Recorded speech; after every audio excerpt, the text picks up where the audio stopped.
अच्छा बच्चे, starting with the name of Allah Almighty. In today's lecture we are going to discuss chapter number 14, that is long term liabilities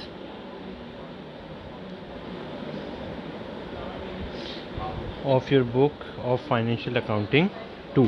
Fine. The chapter number 14 is all about the liabilities side of your accounting equation. यानी जब हम accounting equation create करते हैं assets is equal to liabilities plus owners equity. तो हमारा यहाँ पे इस चैप्टर में मोस्टली डिस्कशन किसकी है? लॉन्ग टर्म लाइबिलिटीज़ की। Long term liabilities will be the liabilities that you will have to pay off within for a period of more than one financial year. यानी long term liabilities का मतलब क्या है कि एक साल से ज़्यादा पीरियड के अरसे में आपने कुछ लाइबिलिटीज़ को पे ऑफ करना है। Chapter number 13 when we discuss that chapter, that was more about the securities, जिसमें हमारे पास ज़्यादा डिस्कशन किसकी थी? शेयर्स की थी। और हमने उसमें क्या है, कॉमन स्टॉक और प्रेफर्ड स्टॉक के ऊपर डिस्कशन की थी। ठीक हो गया।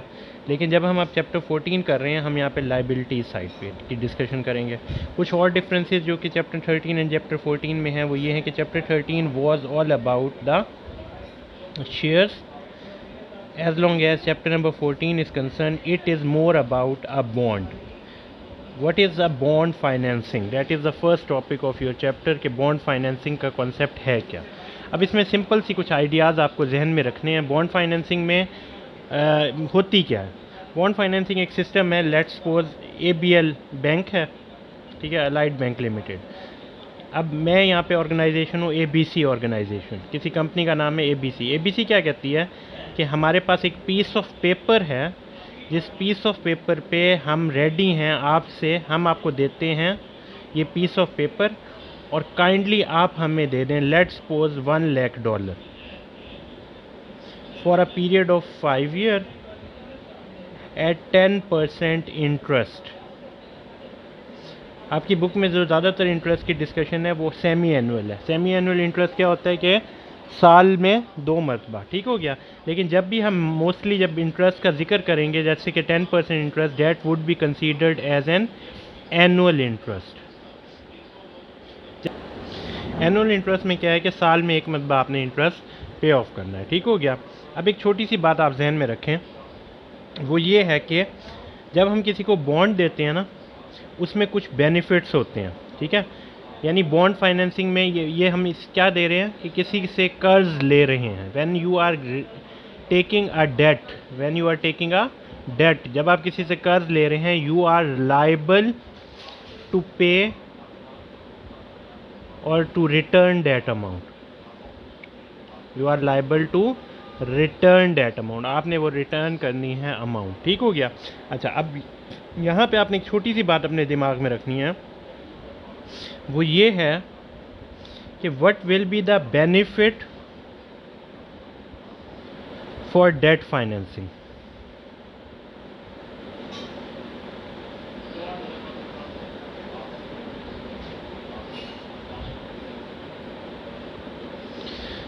सबसे बड़ी बात या सबसे इम्पॉर्टेंट बात जो डेट फाइनेंसिंग में होती है, एडवांटेजेस ऑफ डेट फाइनेंसिंग या डेट एडवांटेजेस ऑफ बॉन्ड, उसमें है bonds do not affect honours control, या ऑनर का कंट्रोल पे इफेक्ट नहीं आता है। That is the discussion on page number 444 of your book. ठीक है। बात क्या है कि जब हम किसी को शेयर्स देते हैं, चाहे वो कॉमन स्टॉक के हों चाहे प्रेफर्ड स्टॉक के हो, दो चीज़ों की ऑनरशिप डिस्टर्ब होती है। यानी मलकियत, the property, ownership of the company disturb होती है। कॉमन स्टॉक में किस चीज़ की ऑनरशिप डिस्टर्ब होती है? डिसीजन मेकिंग की। You are going to follow the voting power of the common stock. वो जो वोटिंग पावर करेंगे उससे डिसीजन मेकिंग आपकी क्या हो जाती है? इफेक्ट हो जाती है। जबकि प्रेफर्ड स्टॉक में क्या होती है? ऑनरशिप ऑफ प्रॉफिट, यानी जितना प्रॉफिट होगा पहले आपने उस प्रॉफिट में से इनको उसका ऑनर बनाना होगा, प्रॉफिट का ऑनर बनाना होगा। तो ownership was the major activity और was the major disturbance in the share. As long as the bond is concern, bond में आपकी क्या है कि you are taking a debt without affecting the ownership. उनकी ऑनरशिप पे कोई कॉम्प्रोमाइज़ नहीं होगा। यानी आप ये नहीं कह सकते कि जी ये इसकी ऑनरशिप, ये अब आप हमारी बात माने या हम जो डिसीजन मेकिंग, क्योंकि ये बॉन्ड होल्डर्स जो होते हैं ये कोई एनुअल जनरल मीटिंग में आते ही नहीं हैं। एजीएम में तो ये नहीं आए बैठे होते ना। जब एनुअल जनरल मीटिंग में नहीं आते, इनके पास कोई वोटिंग पावर नहीं होता। जब ये वोटिंग पावर नहीं होता तो यानी ये कोई डिसीजन मेकिंग किसी किस्म का यहाँ पे इफ़ेक्ट इनका बॉन्ड होल्डर्स का नहीं है। तो सबसे बड़ी बात ये होती है कि जब हम कॉमन स्टॉक से पैसे क्रिएट करते हैं तब हमें कॉमन स्टॉक होल्डर्स बनाने होते हैं, उनके पास वोटिंग पावर चली जाती है। जबकि जब हम बॉन्ड होल्डर्स की बात करते हैं, we are getting the money but that money is not going to create any problem regarding the ownership of the company। आपकी प्रॉफिट में भी ऑनरशिप मेंटेन रहेगी, आपकी जो है ना उसकी डिसीजन मेकिंग में भी ऑनरशिप एज इट इज़ रहेगी। Interest on bond is tax deductible. यानी वो कहते हैं कि जो इंटरेस्ट आपको पे करना पड़ता है ना, लेट्स सपोज आपने 100 रुपये किसी को देने हैं, पहले आप 100 पे इनकम टैक्स पे करेंगे 10%, दो के वो गवर्नमेंट के पास चले जाएंगे तो आपका $10 आ गया। जब आप $100 जो आपका इंटरेस्ट है उसमें से $10 आपने इनकम टैक्स वालों को पे किया, तो बाकी $90 आपने क्या करना होगा, पे ऑफ करना होगा। ये इसलिए भी, इस लिहाज से भी कह सकते हैं कि प्रॉफिट के बाद, प्रॉफिट पे टैक्सेशन अथॉरिटीज़ को आप देने के बाद जब जो पैसे बचते हैं वो आप इंटरेस्ट की फॉर्म में दे रहे होते हैं। ठीक है। Bond can increase the return on equity. अब ये जो बॉन्ड वाला जो increase in the return of the equity, ये एक ऐसी सूरत हाल है, रिटर्न ऑन इक्विटी, जब हमारे पास ज़्यादातर पैसे डेट की साइड से आ रहे होंगे, जब हमारे पास ज़्यादा पैसे डेट की साइड से आ रहे होंगे, तब हमने क्या करना होगा, इक्विटी साइड से हमारी अमाउंट क्या हो जाएगी, कम हो जाएगी। ठीक हो गया। अब ये ज़रा सी एक टेक्निकल बात है जिसे आपने ना, ये सिर्फ थ्योरेटिकल है, मतलब इसमें असल देखा जाए, प्रॉफिट की बात की जाए तब ऑन ग्राउंड रियलिटीज़ डिफरेंट हैं, जबकि यहाँ पे इसे मैथमेटिकली देखा जाए तो चीज़ें आसान होती हैं। जब इक्विटी से आपके पैसे कम हो जाएंगे, डेट से आपके पैसे बढ़ जाएंगे, यानी यूँ समझिए कि 100 रुपये पहले आप 200 रुपये ला रहे थे सिर्फ इक्विटी से, ये मेरी बात अब छोटी सी अंडरस्टैंड करें। जब आप सिर्फ और सिर्फ इक्विटी से ला रहे थे, डेट से आप कुछ भी नहीं ला रहे थे, डेट से आप 0 रुपीज़ ला रहे थे, आपके पास कितने पैसे आ रहे थे, 200 रुपये। ठीक हो गया। अब 100 आपका प्रॉफिट हुआ है, आपने 200 रुपये इन्वेस्ट किए किसी बिजनेस में और वहाँ से आपको 300 रिटर्न आया। 300 का मतलब क्या है कि 200 आपकी अमाउंट जो आपने इन्वेस्ट की थी और 100 रुपीज़ का क्या आया, रिटर्न आया। अब 100 को जब आप 200 पे डिवाइड करेंगे तो आपके पास आंसर क्या आएगा, 0.5। 100 को जब आप 200 पे डिवाइड करेंगे तो आपके पास रिटर्न कितना आएगा, 0.5। आपका रिटर्न 0.5 आ रहा है। ठीक है। इक्विटी से आपका, इक्विटी आपकी यही थी 200। ठीक है। आपने जब रिटर्न की कैलकुलेट किया, प्रॉफिट आपका जो प्रॉफिट $100 को जब कंपेयर किया विद 200, आपका रिटर्न 0.5 आया। अब हम दूसरी सिचुएशन में आ जाते हैं कि आपने डेट साइड से भी $100 क्रिएट किए और इक्विटी साइड से भी $100 क्रिएट किए। अब आपके पास टोटल अमाउंट कितनी आ गई, $200 आ गई। अब आपने रिटर्न ऑन इक्विटी कैलकुलेट करनी है। जब आप रिटर्न ऑन इक्विटी कैलकुलेट करने लगेंगे तो आपके पास प्रॉफिट कितना था, अभी ऊपर वाली एग्जांपल में भी $100। जब आप $100 को कंपेयर करेंगे with your equity of $100, return of $100 will be compare with $100, what will be your answer, debt will $1। ठीक है। जब आपका रिटर्न क्या आ जाएगा, 1 आ जाएगा। आप देखें आपका रिटर्न ऑन इक्विटी इंक्रीज़ हुआ है, यस। आपका रिटर्न ऑन इक्विटी हमेशा इंक्रीज़ होगा by using the debt in your capital structure. आपके कैपिटल स्ट्रक्चर जो कि डेट और इक्विटी पे बेस करता है, जब आप उसमें जितना डेट करेंगे और जितनी कम इक्विटी इस्तेमाल करेंगे, आपका रिटर्न ऑन इक्विटी बढ़ जाएगा। ये मैथमेटिकल तो है, ये मैथमेटिकली मतलब एक सिचुएशन है, इसके ऊपर कोई ज़्यादा बात वो मतलब प्रैक्टिकली देखा जाए तो सर हम जब उनसे $100 लेंगे तो हमें उन्हें भी पैसे भी तो वापस करने पड़ेंगे, ऑनरशिप भी तो कम होगी, ये पैसों पे ऑनरशिप भी तो कम होगी, ये और डिस्कशन है, इसके ऊपर हम ज़्यादा बात नहीं करते। उसके बाद आते हैं discussion regarding the disadvantage of bonds.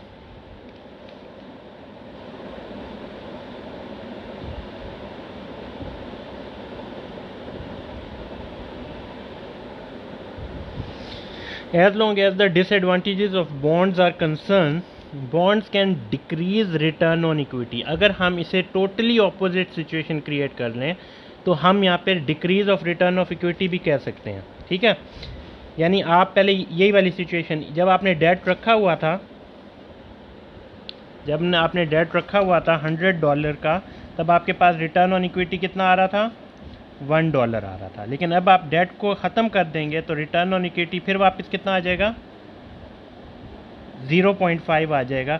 यानी डेट एक ऐसा फैक्टर है जो आपकी रिटर्न ऑन इक्विटी को बढ़ा भी सकता है एज एन एडवांटेज, और रिटर्न ऑन इक्विटी को कम भी कर सकता है एज एन एडवांटेज, ठीक हो गया। उसके बाद है bonds require payment of both periodic interest and par value at maturity. ये बड़ी बात है, ये बड़ा इंपॉर्टेंट फैक्टर है। इसे समझने के लिए हम चैप्टर नंबर 13 की डिस्कशन दोबारा जहन में लाते हैं। चैप्टर नंबर 13 में जब हम शेयर्स की बात कर रहे थे, मैंने आपको वहाँ पे एक बात समझाई थी कि चैप्टर 13 में shares will be treated as a mobile phone. Company उसे सेल तो कर देती है मार्केट में, जैसे कि फॉर एग्जांपल एप्पल का मोबाइल आपने मार्केट में सेल तो कर दिया है, but the company will never purchase that mobile back from you. यानी उसकी जो पार वैल्यू थी वो जब सेल किया था, फॉर एग्जांपल $10,000 का आपने वो मोबाइल सेल किया था, ठीक है। जब भी आपने वो मोबाइल सेल किया, वापस जब आप कभी भी आपको वो $10,000 बंदे को वापस नहीं करने पड़ेंगे। यानी कंपनी ने कभी वो 10,000 आपको वापस नहीं करने।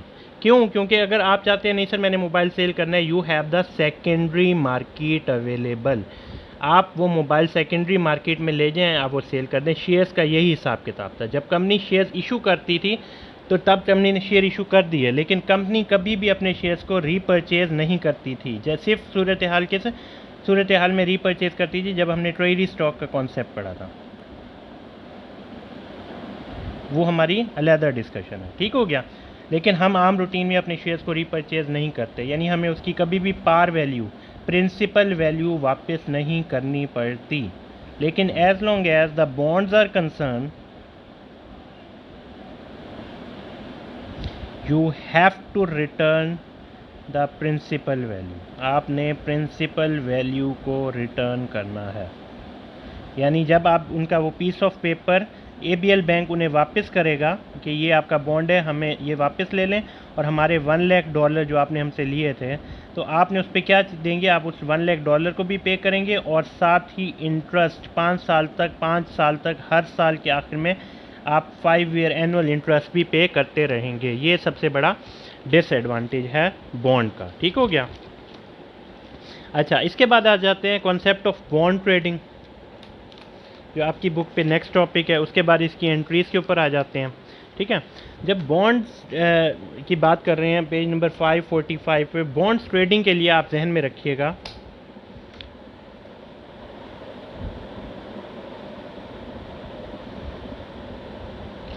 कि यहाँ पे मोस्टली जो आपकी होती है ना, वो प्राइवेट डीलिंग होती है।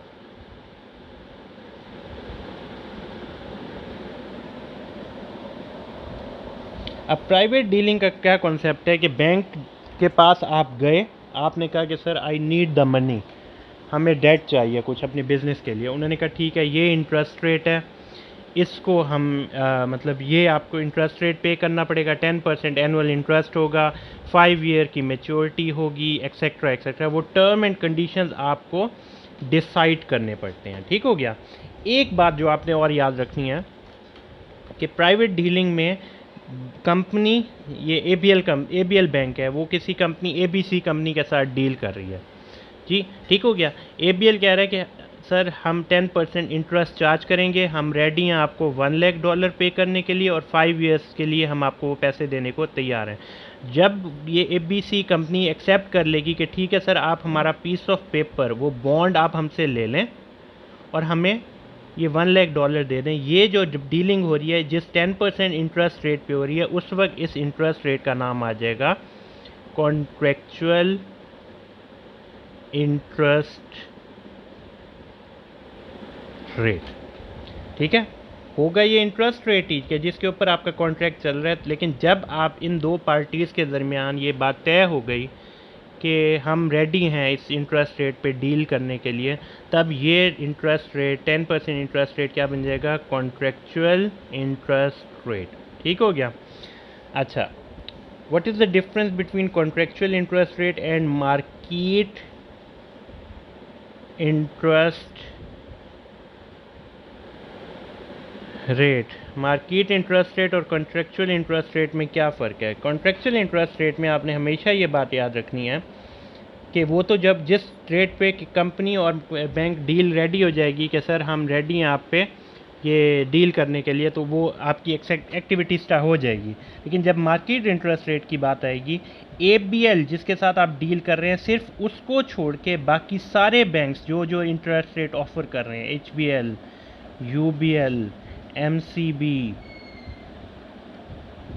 Bank of Pakistan, bank of Punjab, national bank, ये जो जो इंटरेस्ट रेट आपको ऑफर कर रहे थे वो सारा इंटरेस्ट रेट क्या बन जाएगा, market interest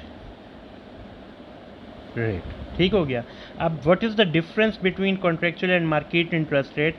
the interest rate being offered by your bank on which you have made the agreement, the interest rate being offered by your bank on which you have closed the dealing will be termed as contractual interest rate, उसे contractual interest rate कहेंगे।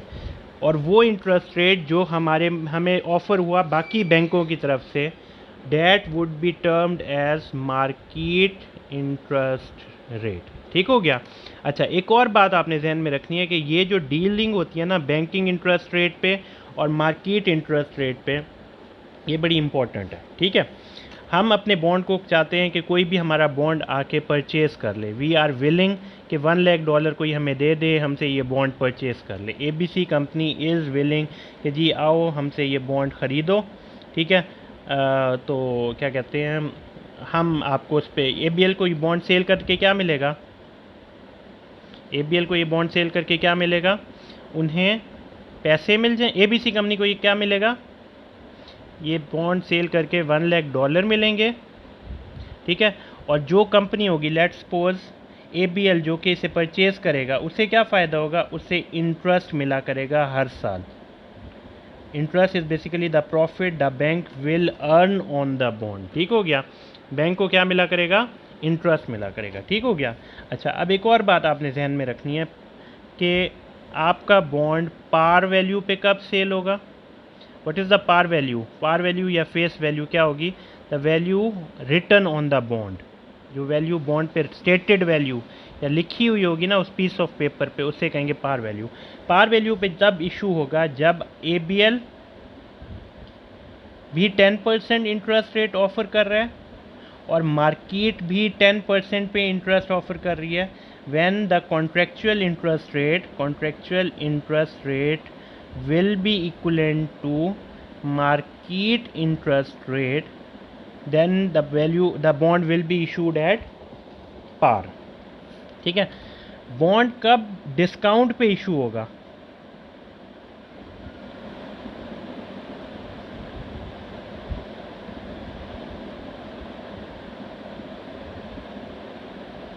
Bond कब discount पे cell होगा, जब par value जब contractual interest rate कम होगा market interest rate से। ये अब मेरी बात आपने गौर से सुननी है। जब contractual interest rate market interest rate से कम होगा, यानी हम सिर्फ आपको 8% देंगे, मार्केट से आपको 10% भी मिल सकता है। अगर आप अपने $10,00,000 किसी और बैंक को दे दें तो वो आपको 10% दे देंगे, लेकिन अगर आप वही $10,00,000 हमें देंगे तो हम सिर्फ आपको 8% देंगे। तो अब बात आएगी कि कोई आपको पैसे वो क्यों देगा $10,00,000, जब उन्हें पता है कि हमें रिटर्न में हर ₹1,00,000 आपको क्यों देगा, जब उन्हें पता है हमें सिर्फ हर साल 8,000 मिलते हैं। वो इस सूरत में होगा जब आप उन्हें कहेंगे कि ठीक है सर, हमारा बॉन्ड तो $10,000 का है, लेकिन हम आपको वो $90,000 में भी देने को तैयार हैं, यानी डिस्काउंट पे आप ऑफ़र कर रहे हैं अपने बॉन्ड को। ऐसी सूरत हाल के अंदर आपका जो है ना वो बॉन्ड किस पे सेल होगा, डिस्काउंट पे सेल होगा। ठीक हो गया। फिर हमारे पास कॉन्सेप्ट आता है प्रीमियम का, प्रीमियम सेल ऑफ बॉन्ड। जब आपका कॉन्ट्रेक्चुअल इंटरेस्ट रेट ग्रेटर हो मार्केट इंटरेस्ट रेट से, तब आपका बॉन्ड प्रीमियम पर सेल होगा। ठीक है। अच्छा, अब ये कब होगा? जब हम तो 12% दे रहे हों लेकिन मार्केट 10% दे रही हो। ये एग्जाम्पल के तौर पे, यानी हम ज़्यादा दे रहे हैं, मार्केट आपको कम देगी, तब आपका वही बॉन्ड 1,20,000 का भी सेल हो सकता है, जबकि उसकी पार वैल्यू उसकी पार वैल्यू $1,00,000 ही होगी। लेकिन the people will love to purchase your bond because they have the idea कि हम अगर हम ये परचेज कर लें तो हमें 12% इंटरेस्ट मिला पड़ेगा हर साल, as compare to the market जहाँ से हमें सिर्फ और सिर्फ 10% इंटरेस्ट मिला करेगा। अब ये कुछ थ्योरेटिकल पोर्शन था इस चैप्टर का जो हमने डिस्कस कर लिया है। इसके बाद जो हमारे पास है ना वो एंट्रीज़ जो है ना वो हमारी स्टार्ट होती हैं, जनरल एंट्रीज़, वो हमारी नेक्स्ट वीडियो में डिस्कशन होगी उसकी। टिल देन अल्लाह हाफिज़।